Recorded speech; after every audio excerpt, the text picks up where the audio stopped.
ছেলেগুলো 5-10টা মেয়েকে দেখে এভাবে ওভাবে কখন রাতের 11টা বাজে কারে বাইর করবে, কখন মোবাইলে কারে ল্যাংটা করে বসে বসে ছবি দেখবে, খালি এই ধান্দা এই ফিকিরে করে। ও ভাই, তোমার শরীরে যতটুক যৌবন আছে না, ওটুকি আল্লাহ যতটুক দিছে যৌবন ওটুকি, এবার কি নষ্ট আরেকজনের মেয়ের ইজ্জত নষ্ট করে ভোগা ভাগা দিয়ে ওর সাথে এই যৌবন কাটাবা, নাকি বিয়ে করে বিবাহিত স্ত্রীর সাথে কাটাবা? এই একটুকি যৌবন, বুঝছো?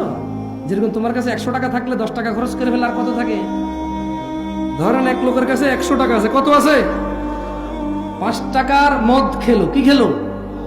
5 টাকার গাঁজা খেলো, কি খেলো? গাঁজা। 5 টাকা দিয়ে তারপরে 5 টাকা দিয়ে সে মুখ খেলো, কি খেলো?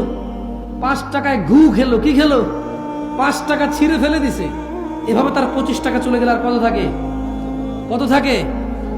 আর বাকি 25 টাকা দিয়ে সে কি করলো? এইভাবে পেঁচাইয়া সিগারেট জ্বালা খেয়ে ফেললো। বাকি 25 টাকা কি করলো? এই